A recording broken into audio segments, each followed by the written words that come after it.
नमस्कार बच्चों, good evening to all. So welcome back in this lecture. तो Gauss law हम लोग आज स्टार्ट करेंगे। फ्लक्स हम लोगों ने पढ़ लिया था, फ्लक्स हमने देख लिया था क्या है फ्लक्स का मतलब। और फ्लक्स पढ़ते पढ़ते गाउस लो के एक ब्रीफ डिस्कशन भी हम लोग कर चुके हैं ऑलरेडी, और समझ चुके हैं कि जो इलेक्ट्रिक फ्लक्स होता है वो क्यू अपॉन एप्सिलॉन नोट के बराबर होता है, ऐसा हमने देखा था।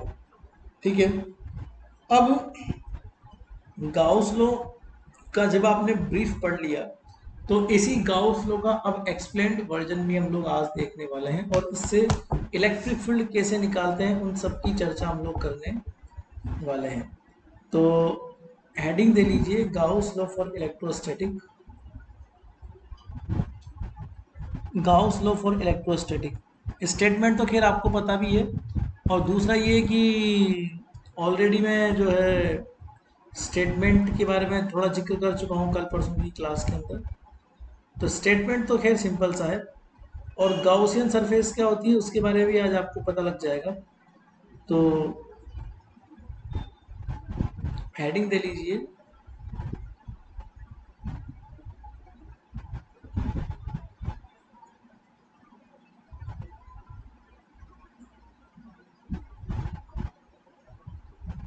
गाउस लॉ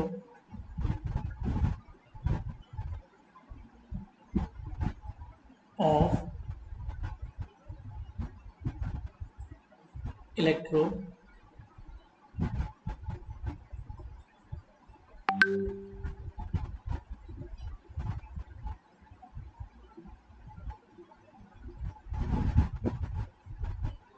तो बहुत सिंपल सी बात है, देखो इस चीज में the flux of electrostatic field, मतलब electrostatic flux, the flux of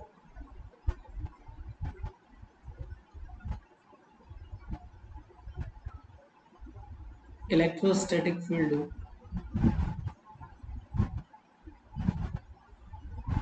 across a closed Gaussian surface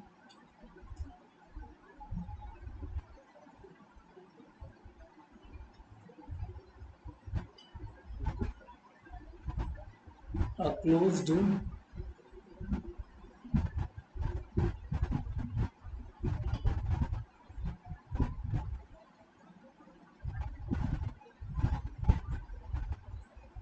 Gaussian surface is equal to the net charge is equal to the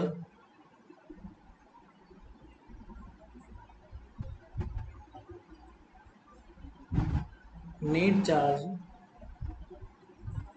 enclosed by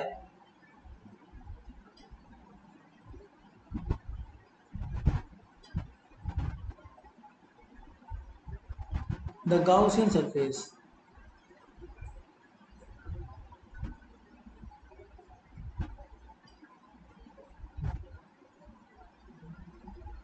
by the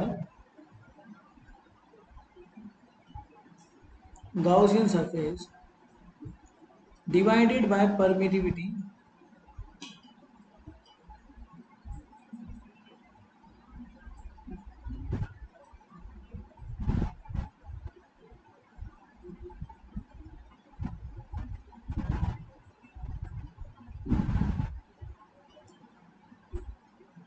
of free space। अगर देखो free space में charge है तो free space की permittivity आएगी, otherwise कोई specific space की permittivity आ जाएगी। तो स्टेटमेंट तो खैर आपको समझ में आ गया होगा और आप लोगों ने पढ़ा भी होगा, और वही चीज़ें जो हम लिखेंगे। बस हाँ, सरफेस को क्लोज करना बहुत ज़रूरी है, इस बात का विशेष ध्यान रखना। और ये हमारे पास इलेक्ट्रोस्टैटिक फ्लक्स है, बराबर ये चार्ज चार्ज वही लेना है जो एनक्लोज्ड है, सारा चार्ज मत लेना, अपॉन एप्सिलॉन नॉट। तो ये तो खैर आपको इतना तो आइडिया है थोड़ा बहुत इलेक्ट्रोस्टैटिक का उसके ऊपर। वह एन के is an outward drawn, where n cap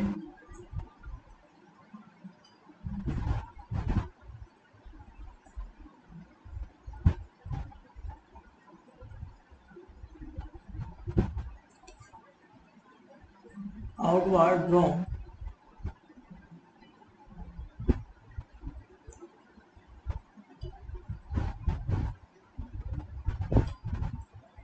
unit normal vector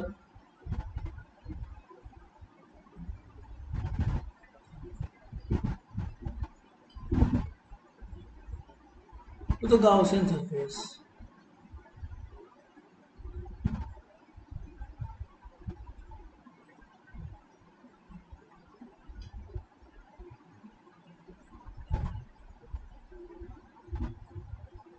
simple है, प्रॉब्लम ही नहीं है, ठीक है ना।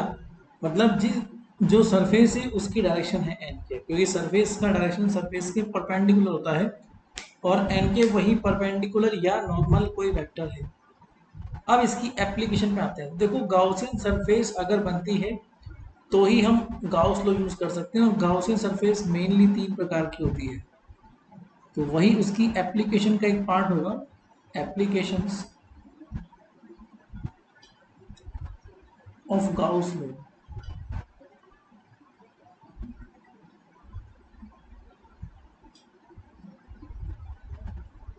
गाउस का नियम कहाँ कहाँ पे काम में आता है, इसको हम लोग चर्चा करेंगे। तो to find the flux of electric field, पहला तो ये है कि आप इलेक्ट्रिक फ्लक्स निकाल सकते हो, है ना, फाई की वैल्यू। To find the to find the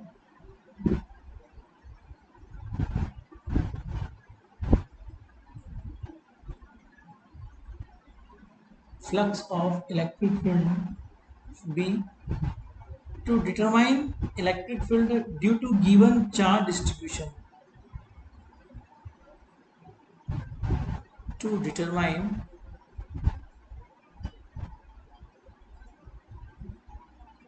सबसे मेन उपयोग तो इलेक्ट्रिक फील्ड निकालने में आता है इसका।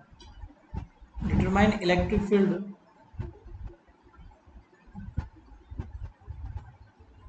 ड्यू टू गिवन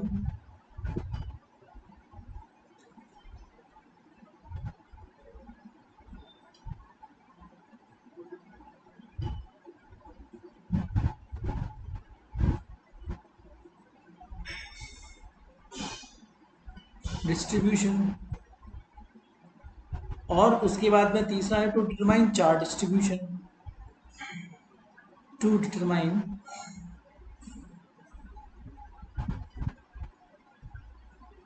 तो इतनी जगह हमारे पास गाउस लॉ का यूज होता है, मेनली इलेक्ट्रिक फील्ड के लिए होता है। सो टू डिटरमाइन चार्ज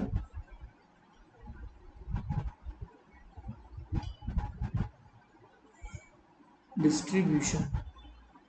अब हम लोग एक नोट डालते हैं, ठीक है ना। वो नोट इसलिए है कि गाउस लॉ को हम हर जगह यूज नहीं कर सकते हैं। जहां पर सिमेट्रिसिटी बनाई जाती है, जहां पर सिमेट्रिसिटी पाई जाती है, जिन सरफेस के ऊपर सिमेट्रिसिटी होती है, उन्हीं सरफेस पर हम लोग गाउस लॉ यूज कर सकते हैं, हर कहीं नहीं कर सकते। अब सिमेट्रिसिटी 3 तरह की हम लोग काम में लेंगे, और 3 तरह के स्ट्रक्चर्स के अंदर ही गाउस लॉ का यूज कर सकते हैं। तो लिखो, Gauss law is valid only 3 type of symmetry.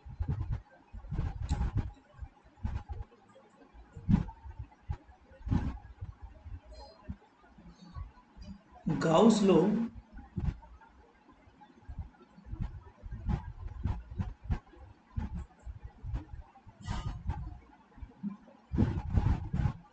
is valid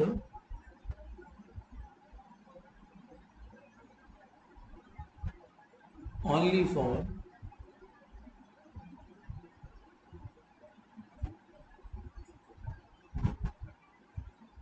three type of symmetry। कौन कौन सी है? नंबर पर स्फेरिकल सिमेट्री,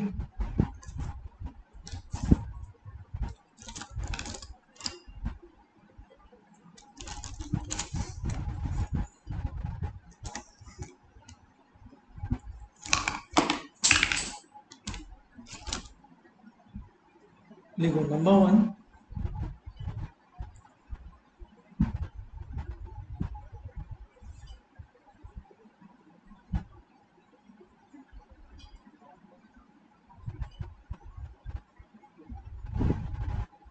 स्फेरिकल सिमेट्री। तो इसमें क्या होता है, make your Gauss laws constant concentric sphere. इसमें आपको करना पड़ता है कोई भी स्फेरिकल सिमेट्रिसिटी बनाने के लिए जिस भी चार्ज के अक्रॉस आपको, जिस भी पॉइंट पे आपको इलेक्ट्रिक फील्ड निकालना है, जिस भी पॉइंट पे आपको इलेक्ट्रिक फील्ड निकालना है, उस पॉइंट पर बखूबी आप क्या करिए, एक स्फेयर बना दीजिए जो कंसंट्रिक हो, मतलब कि उसका सेंटर अंदर की तरफ हो। तो मेक योर गाउसियन सरफेस। अभी सवाल करते करते आपको समझ में आ जाएगा, चिंता मत करना, है ना। ये आपको हो सकता है शायद थ्योरी में टिपिकल लगे। सो make your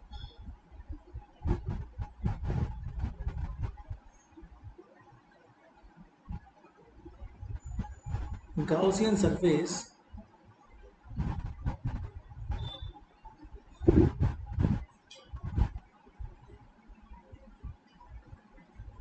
as a concentric sphere।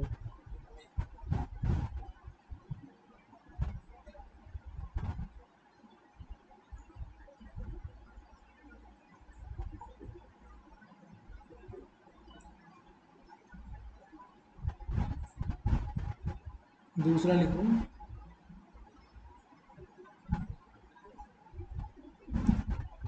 cylindrical symmetry।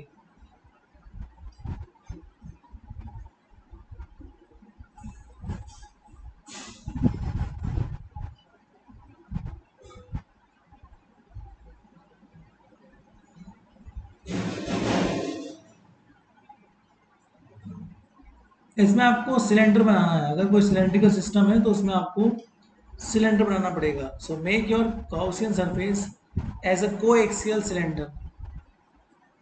Make your Gaussian surface as a coaxial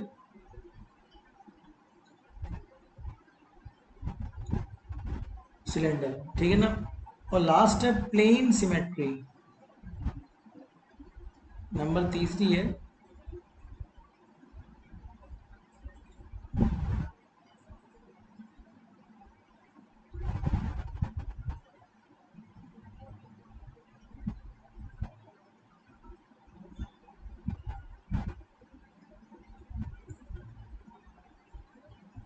इसमें क्या करना है बेटा, इसमें तो बड़ा आसान है। इसमें क्या करना है, आपको प्लेन बनाना है, केवल पिल बॉक्स की तरह, मतलब पिल बॉक्स आपको काम में लेना है। So use a Gaussian pill box.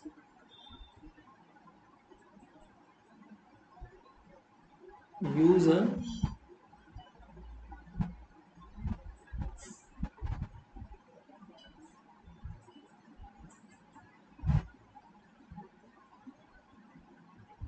समझना की बात। अब इसके कुछ एग्जांपल करते हैं जो आपके लिए बड़े इंपॉर्टेंट होंगे और आपको समझ में आएंगे। इसके रिजल्ट्स भी कुछ ऐसे होंगे तो बहुत से रिजल्ट्स आपको याद रखने पड़ेंगे।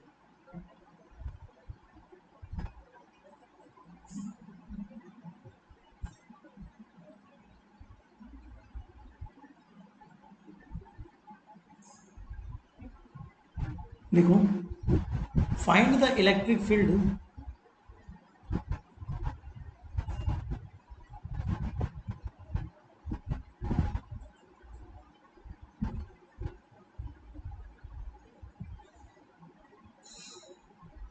find the electric field at a distance s, at a distance आपको दे रखी है s, from an infinitely long straight wire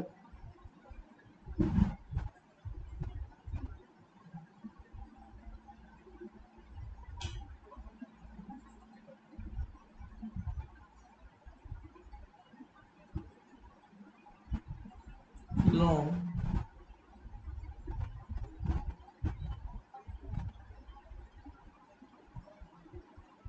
straight wire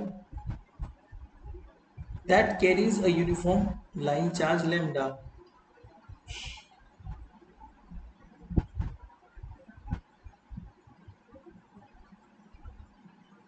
that carries a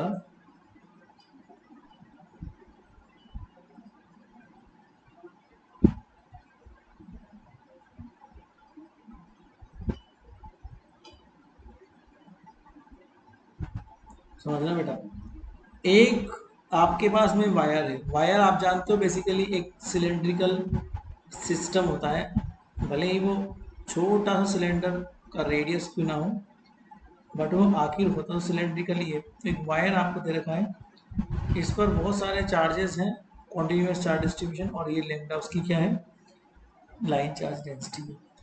तो देखो गाउस लॉ का यूज करके मुझे इस सवाल को करना है, तो मैं इस चार्ज को क्या करता हूं, मैं किसी एस पॉइंट पे क्या निकालना चाहता हूं, तो समझना ध्यान से, एक वायर है मेरे पास,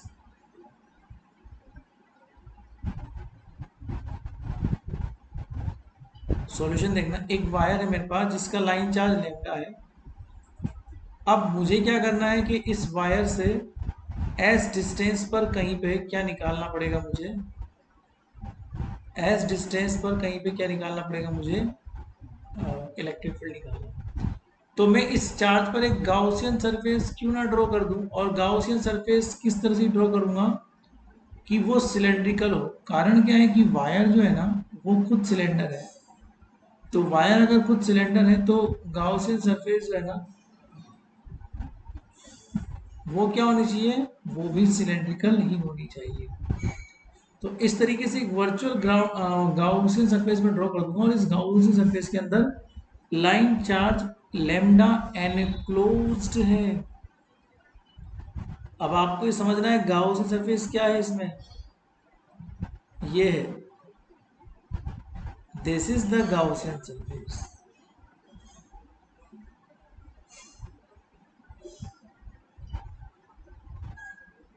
this is the Gaussian surface, समझ रहे बात। अब इधर देखो, इस सारा सरफेस का हम एक साथ एनालिसिस नहीं कर सकते, तो मैं एक काम करता हूँ, एक छोटा सा यहाँ पे सरफेस निकालता हूँ, इस पूरी गाउसियन सरफेस से एक डीएस सरफेस में यहाँ निकालता हूँ, जिसकी डायरेक्शन एन कैप यहाँ पर होगा, और इलेक्ट्रिक फील्ड रेडियल डायरेक्शन में होता है वो भी यहीं पे होगा। तो एन कैप और ई दोनों क्या हो जाएंगे, एक ही दिशा में हो जाएंगे। पर गाउसियन सरफेस से सवाल को करने के लिए पहले गाउसियन सरफेस की जानकारी आपको दे दूं, मैंने दे रखी है कि गाउसियन सरफेस में डिस्प्लेसमेंट वेक्टर क्या होता है, जैसे रेडियस इसकी एस है, तो D S S cap plus S D theta, और z भी होता है इसमें, तो डी जेड मतलब इसकी लेंथ होती है सिलेंडर की। तो यहाँ पर तो खैर गाउसियन सरफेस सरफेस पर ही है, इसलिए s की वैल्यू क्या है, कांस्टेंट है। तो जो हमारे पास सरफेस एरिया है वो surface area basically S T theta और डी जेड के हिसाब से ही है, जो कि एस्केप डायरेक्शन में आपका होगा। अब अगर मैं गाउसियन सरफेस की वजह से क्या निकालता हूँ, इलेक्ट्रिक फील्ड निकालने का शौकीन रखता हूँ, तो ये हो जाएगा एन कैप डी एस बराबर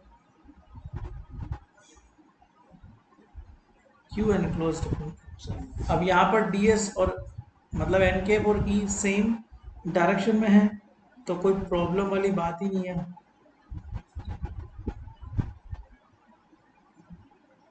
पर सरफेस का वैल्यू कितना है, एस डी फाइव और डी जेड।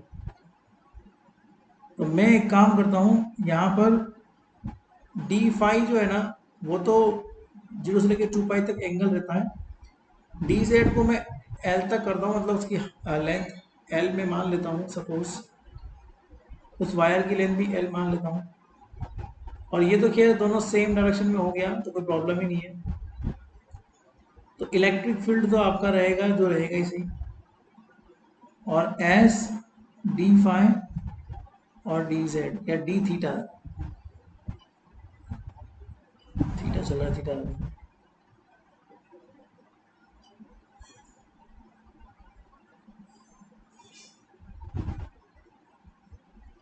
ठीक है बराबर। अब यहाँ पर देखो डी क्यू जो होता है ना वो हमारे पास है लेमडा डी एल, है ना। तो Q इज इक्वल टू कितना हो जाएगा, integration of lambda D L, यही एनक्लोज्ड चार्ज भी है। तो लेमडा तो खैर कांस्टेंट है, वो कोई बड़ी बात नहीं, बट डी एल जो है ना कंप्लीट लेंथ तक के चार्जेस है, कहाँ से कहाँ तक डिस्ट्रीब्यूटेड है, तो यहाँ से लेके यहाँ तक डिस्ट्रीब्यूटेड है चार्जेस, तो मैंने लिमिट लगा दी 0 से लेके एल, और वही सिलेंडर की लेंथ भी है। अब इसको सोल्व करो तो इलेक्ट्रिक फील्ड आ जाएगा 2πs multiply with L, circumference आ गया तो, and lambda L upon epsilon naught. तो कुल मिला के अगर डायरेक्शन वाइज इलेक्ट्रिक फील्ड लिखूं तो electric field in the S direction is equal to lambda upon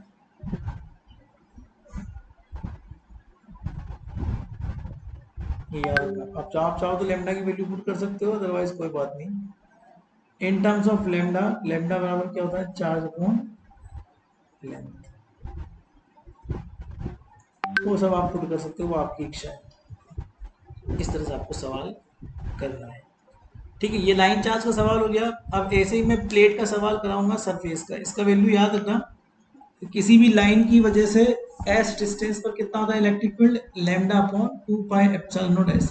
limits कैसे लगानी है वो सब आपको समझ आ जाएगा। याद रखना कि यहाँ पे वो सरफेस होती है जहाँ पर आपका गाउसियन सरफेस फैला हुआ है। यहाँ पर वो लाइन या सरफेस होती है जहाँ तक आपका चार्ज फैला हुआ है। तो दोनों लिमिट अलग अलग है बेटा, इस बात का विशेष ध्यान रखना। दोनों ही लिमिट क्या है, अलग अलग है। ठीक है ना, ऐसे कंफ्यूज करें कहाँ किसकी लिमिट लगानी है। या वो लिमिट लगानी है जो गाउसियन सरफेस की, या वो लिमिट लगानी है जो आपके चार्ज डिस्ट्रीब्यूशन की या एनक्लोज चार्ज की, कि आपका चार्ज कितना और कहाँ कहाँ एनक्लोज्ड है, उसकी लिमिट लगानी है। अब देखो थोड़ा सा हम आगे बढ़ते हैं। ये तो खैर लाइन चार्ज वाला काम आप लोगों ने सीख लिया। अब एक बहुत फेमस प्रॉब्लम है शीट वाली। मैंने आपको पहले ही बताया है कि एक जो चार्ज्ड शीट होती है वो नॉन कंडक्टिंग की तरह बिहेव करती है। बड़ा फेमस प्रॉब्लम है, उसको हम समझते हैं। तो क्वेश्चन नंबर 2 लिखिए। अब लिखिए question number 2। An infinite plane carries N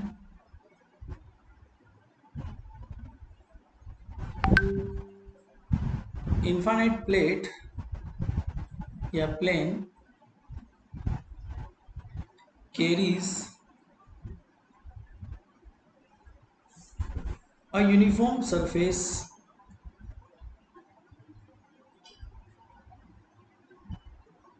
a uniform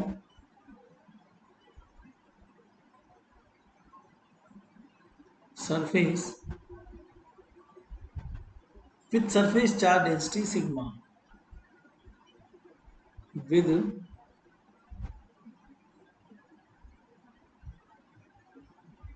surface charge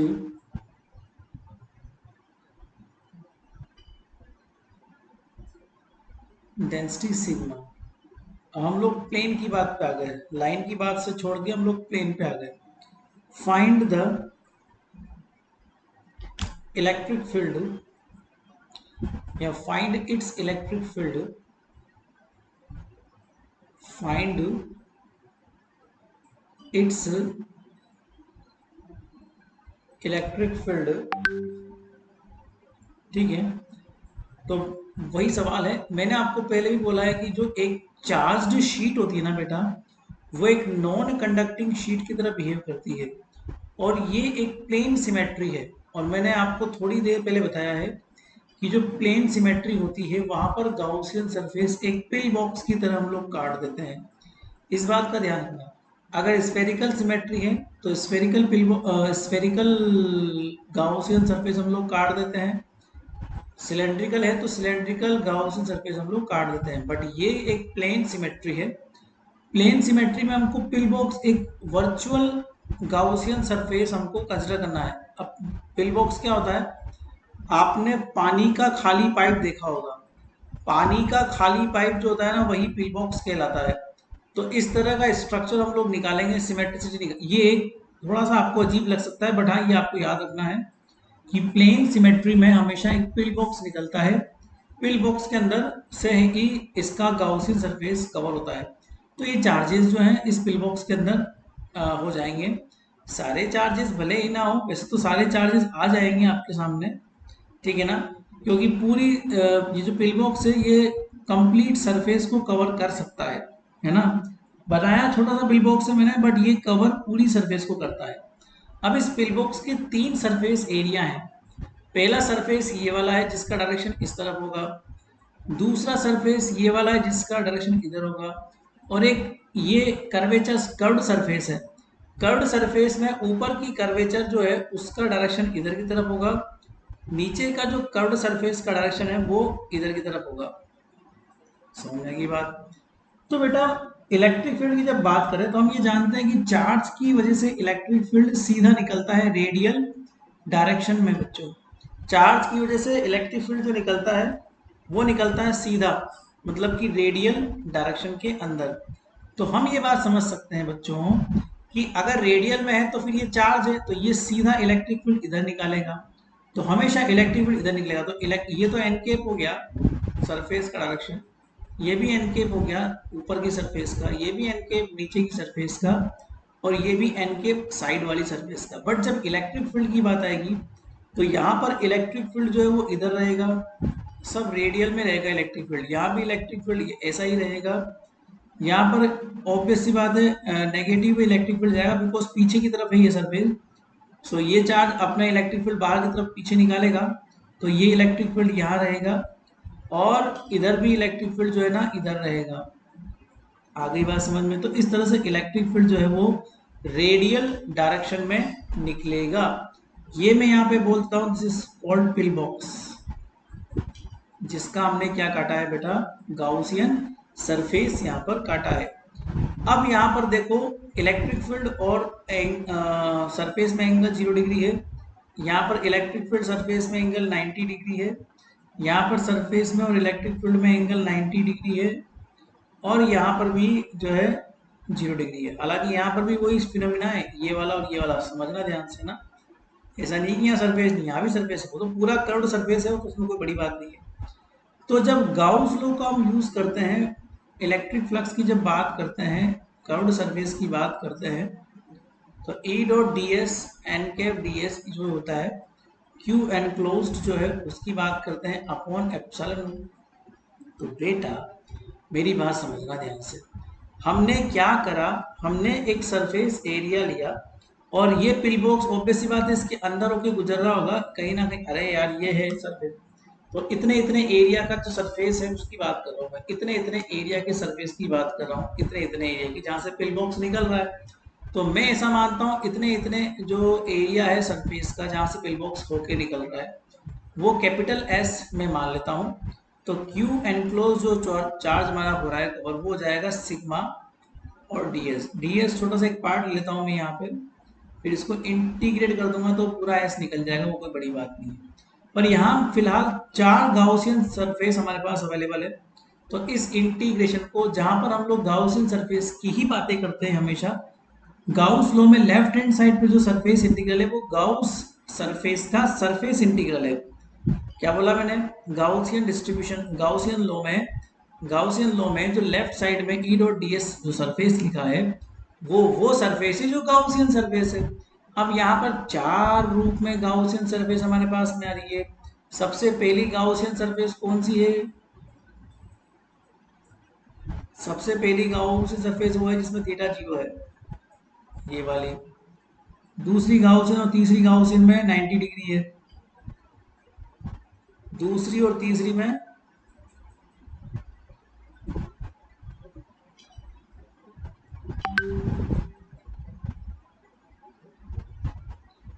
दूसरी और तीसरी में 90 डिग्री है, और पीछे वाली है चौथी वाली।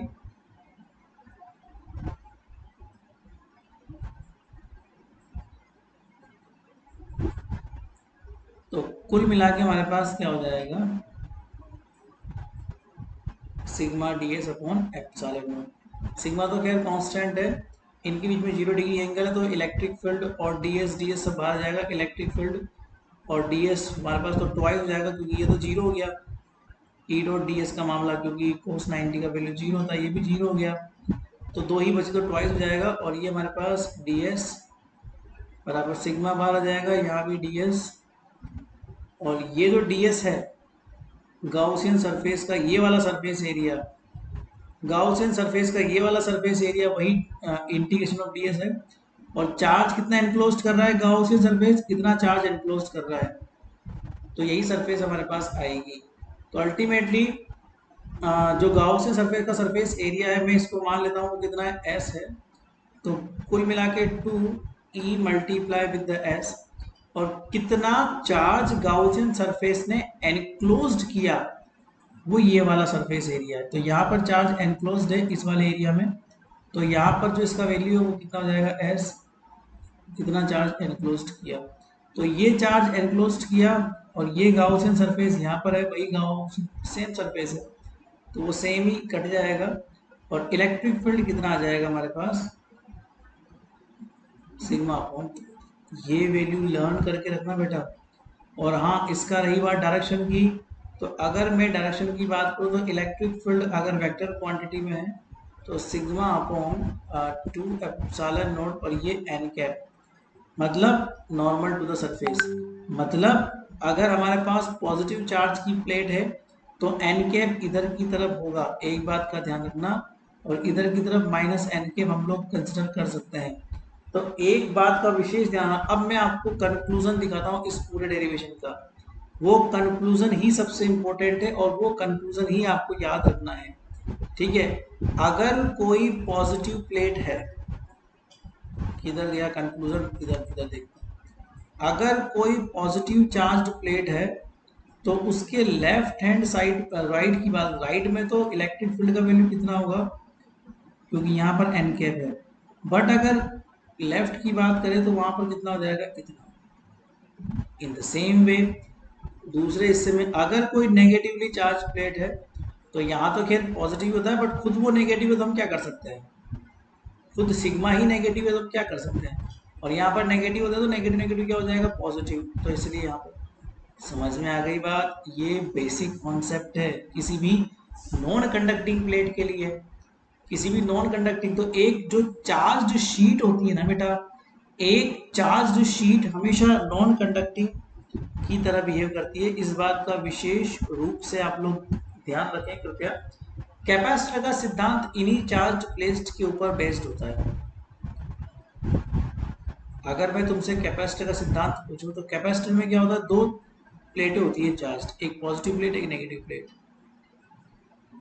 सो फॉर द कैपेसिटर,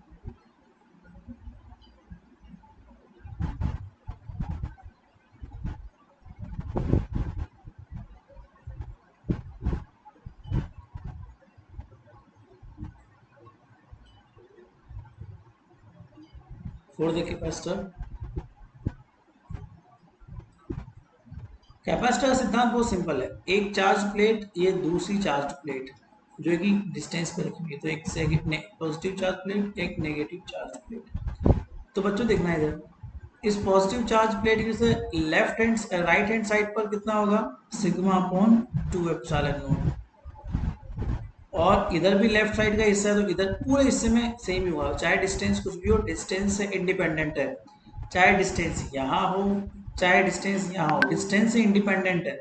हर जगह राइट हैंड साइड में कितना होगा, सिग्मा अपॉन 2 एप्सिलॉन नॉट। और लेफ्ट साइड में अगर जाएंगे तो कितना होगा, minus sigma upon 2 epsilon naught due to this positive charge. But मैं यही चीज अगर नेगेटिव चार्ज के साथ करूँ, मान लो ये नेगेटिव चार्ज है, अगर मैं इसके साथ, तो मैंने पहले बोला है राइट हैंड साइड में तो कितना हो जाएगा, माइनस का सिग्मा अपॉन 2 एप्सिलॉन नॉट। और लेफ्ट में कितनी भी डिस्टेंस पे चले जाओ, हमेशा plus sigma upon 2 epsilon not, plus sigma upon 2 epsilon not.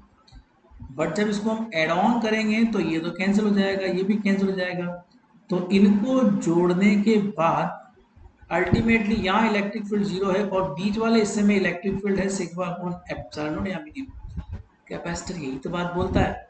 Capacitor क्या है, कैपेसिटर एक कंडक्टर है, और कंडक्टिंग शीट की वजह से कंडक्टिंग शीट के बीच में जो इलेक्ट्रिक फील्ड पाया जाता है वो कितना पाया जाता है, सिग्मा अपॉन एप्सिलॉन नॉट, है ना। देखो इस तरह के सवाल एग्जाम में आ सकते हैं। अब मैं तुमको बोल दूं कि बच्चों दोनों प्लेट क्या है, दोनों प्लेट क्या है बच्चों, दोनों प्लेट हैं पॉजिटिव। तो मुझे इसके हर रीजन में क्या बताओ, इलेक्ट्रिक फील्ड, दोनों प्लेट पॉजिटिव है। तो ये आपकी पॉजिटिव प्लेट है, इसके राइट साइड में कितना हो जाएगा, सिग्मा अपॉन 2 एप्सिलॉन नॉट।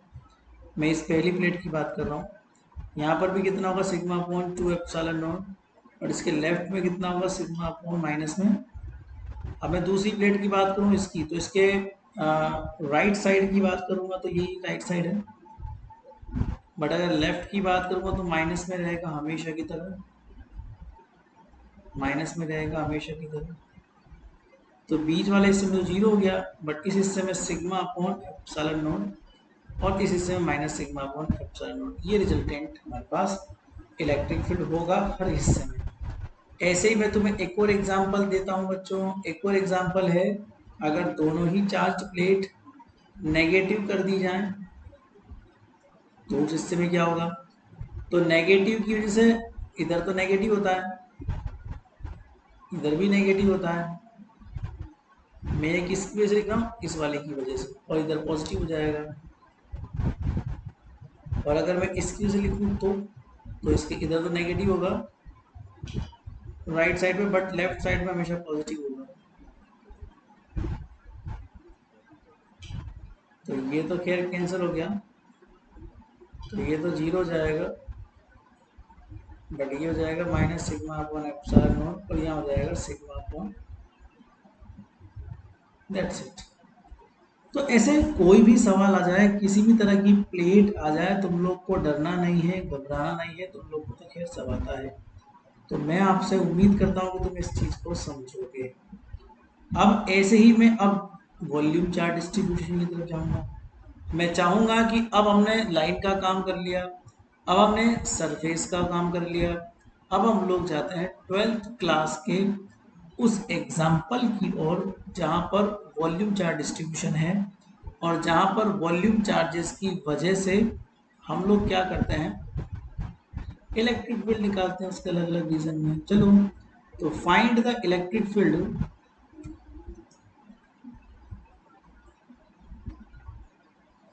अब वॉल्यूम में जाएंगे तो पहले स्फीयर की बात करेंगे, बिकॉज स्फीयर सबसे फेमस है। Find the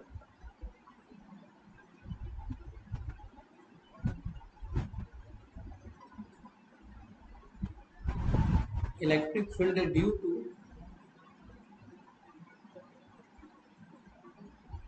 a spherical shell, a spherical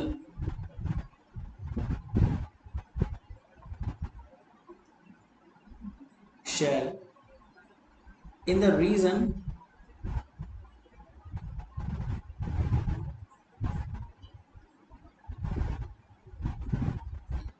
देखो शैल बोला है तो अब आपको समझ में आ जाना चाहिए कि कौन सा स्ट्रक्चर। ये प्लास्टिक की बॉल है जो अंदर से पूरी खोखली होती है, और उसके जो मास मटेरियल जो चार्जेस है वो सब सरफेस पे होते हैं। तो तीन रीजन है, R greater than R, R less than R, और आर इक्वल टू आर। खेल तो आपको पता ही होगा। And spherical shell have charge density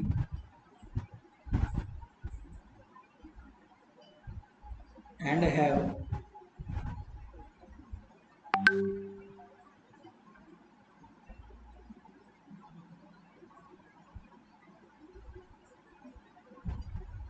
sigma।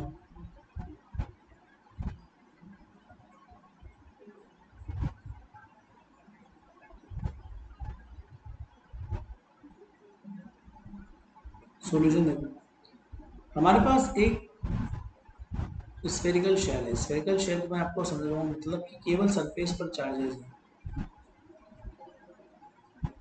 Volume में चार्जेस नहीं है, केवल इसकी आउटर सरफेस पर ही चार्जेस हैं और कहीं पर भी चार्जेस नहीं है। इसके तीन रीजन डिसाइड किए हैं। एक तो वो, ये देखो इसकी रेडियस तो खैर आपको पता ही है, कैपिटल आर है, बट जिस सॉरी कैपिटल आर,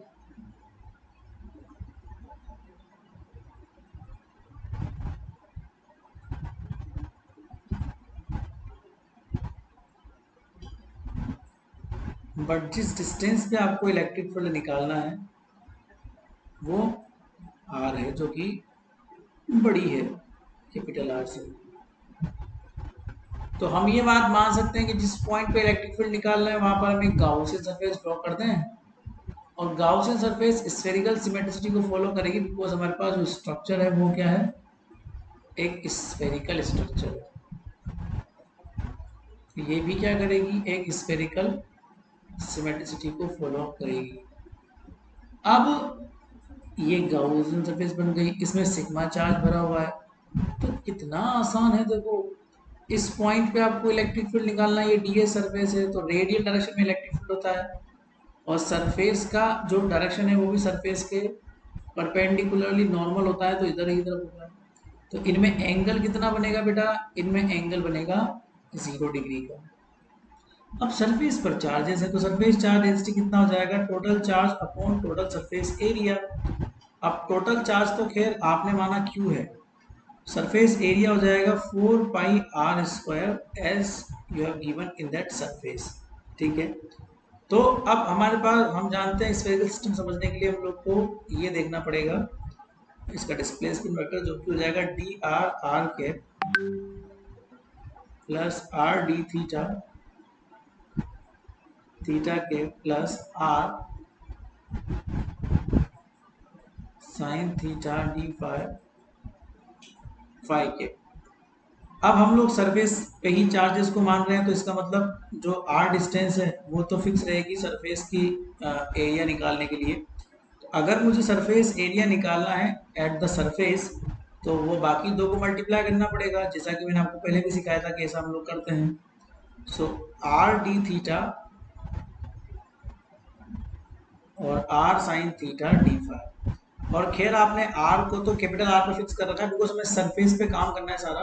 तो स्मॉल आर डिस्टेंस तो खैर अलग ही है, स्मॉल आर डिस्टेंस तो वो डिस्टेंस है जहाँ इलेक्ट्रिक फील्ड निकालना है, बट हम उस सरफेस की बात कर रहे हैं जो कि न्यूक्लियस स्फेयर की सरकमफेरेंस पर है, सरफेस पर है। तो R square sine theta D theta D phi. तो यहाँ पर चार्जेस डिस्ट्रीब्यूटेड है यहाँ पर। अगर मैं इसकी बात करूं गाउसियन सरफेस की, तो फॉर गाउसियन सरफेस, फॉर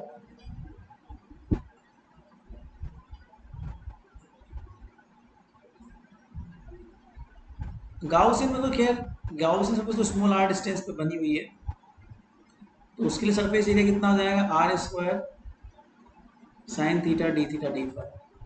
ठीक है ना, तो दोनों अलग अलग हैं।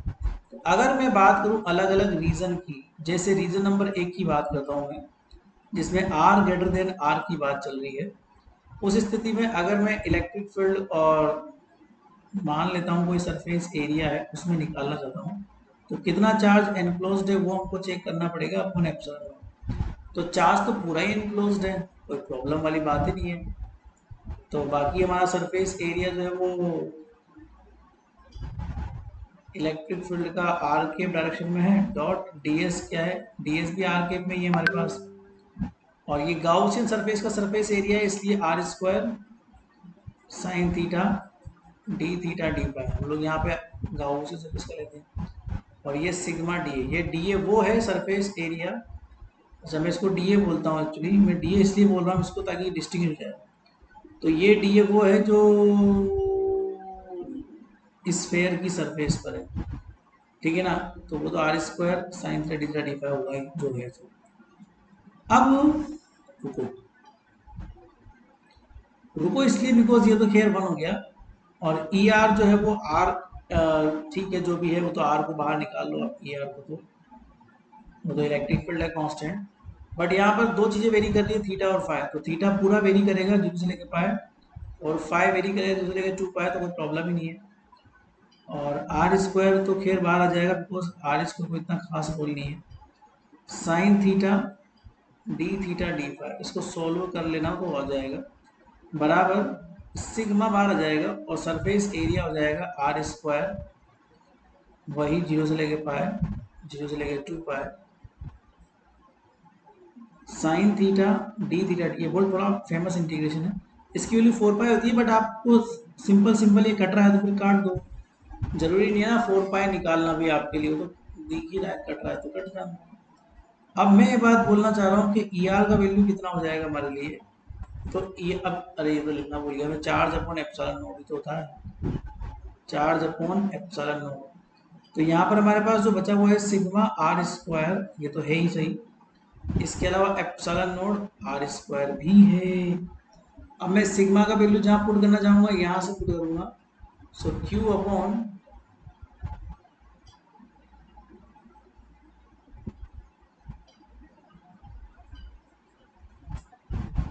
4 पाई आर स्क्वायर,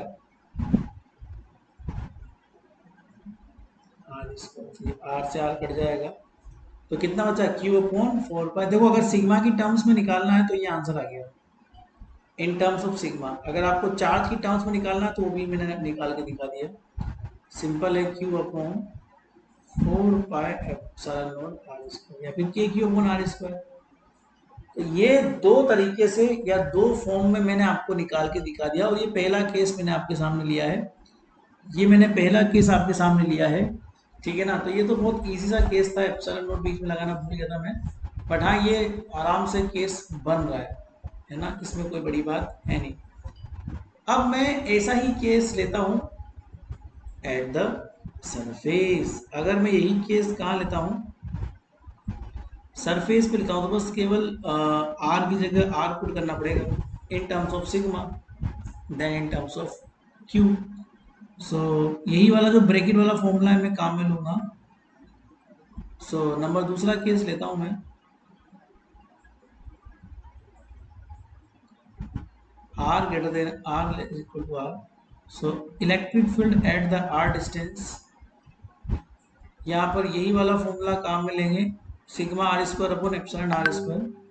तो ये हो जाएगा sigma R square upon epsilon naught R square. तो आर स्क्वायर से आर स्क्वायर, ये तो वही बन गया ना कंडक्टिंग स्फीयर वाला, कंडक्टिंग शीट वाला बन गया ये फॉर्मूला। खैर कोई दिक्कत नहीं। अब क्यू की टर्म में निकालना है तो इसका वैल्यू पुट करो, Q upon 4 pi are square. So 4 pi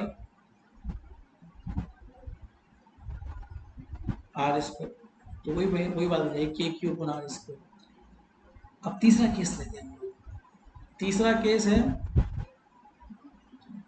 are less than are. तो बेटा इसमें तो इलेक्ट्रिक फील्ड जो जीरो हो जाएगा, उसका कारण क्या है कि ई डॉट डी एस तो खैर जो है वो तो है ही सही, बट ये जो है ना क्यू एनक्लोज्ड, ये जीरो है। उसका कारण क्या है, देखो सारे चार्जेस सरफेस पर हैं, सारे चार्जेस कहाँ हैं, सरफेस पर। आपको एक आर डिस्टेंस पे निकालना है तो यहाँ एक गाउसियन सरफेस आपको बनानी पड़ेगी। गाउसियन सरफेस कितना चार्ज एनक्लोज कर रहा है, जीरो। कोई भी चार्ज अंदर नहीं है, सारा चार्ज सरफेस पर है। जब एनक्लोज्ड चार्ज जीरो होगा तो यहाँ पर इलेक्ट्रिक फील्ड भी जीरो होगा ना अंदर की ओर मेरे प्यारे बच्चों, तो ये इसलिए जीरो हो जाएगा। अब अगर मैं इन तीनों केसेस को एक साथ एक ग्राफ में रिप्रेजेंट करूं, इन तीनों केसेस को एक साथ एक ग्राफ में रिप्रेजेंट करूं ई आर का आर के रिस्पेक्ट में, तो ये मान लो ये बाउंड्री लाइन है capital R is equal to small R की। तो यहाँ इससे पहले तो कोई इलेक्ट्रिक फील्ड है ही नहीं, और इससे R is equal to R पे कांस्टेंट इलेक्ट्रिक फील्ड है, मान लो वो ये वाला इलेक्ट्रिक फील्ड है, ये कांस्टेंट ही है यहाँ पे। इसकी वैल्यू कितनी है, सिग्मा अपॉन एप्सिलॉन नॉट, ये फिक्स है। आर पे डिपेंडेंट अगर देखना है तो आर पे कोई डिपेंडेंसी नहीं है, कैपिटल आर पे डिपेंडेंसी है, वो फिक्स है बिकॉज कैपिटल आर तो फिक्स है पर्टिकुलर स्क्वायर के लिए, तो स्मॉल आर पे डिपेंडेंसी नहीं है। बट हाँ अगर मैं आर ग्रेटर देन आर की बात करूं तो इसमें स्मॉल आर पर डिपेंडेंसी इनवर्सली प्रोपोर्शनल है, वो भी स्क्वायर के। तो जब इनवर्सली प्रोपोर्शनल है स्क्वायर के, तो ये एक इस तरह का स्ट्रक्चर फॉलो करने वाला है। ये है ये वाला जो है ये तो खैर K Q upon R square का पॉइंट है, और ये जो है ये है K Q upon R square inversely proportional to the R square, that's it. तो इस तरीके से ये एग्जांपल आप लोगों ने 12th स्टैंडर्ड में पढ़ा होगा। अब ऐसा ही सॉलिड स्फीयर का भी है जिसमें अंदर भी चार्जेस भरे हुए हैं, फिर होलो स्फीयर भी आएगा, फिर सिलेंडर का आएगा, सिलेंडर की बातें करेंगे, फिर हम इसमें वेरिएबल चार्ज डिस्ट्रीब्यूशन करेंगे, और भी इसमें बहुत तरीके के सवाल हैं। तो अगले 2 दिन और आप लोग गाउस का लॉ पढ़ने वाले हो। अगले 2 दिन में गाउस लॉ आपका खत्म हो जाएगा, चिंता मत करना। आज पहला दिन था इसलिए थोड़ा धीरे धीरे, थोड़ा संभल संभल के, थोड़ा समझा समझा के मैंने आपको पढ़ा दिया।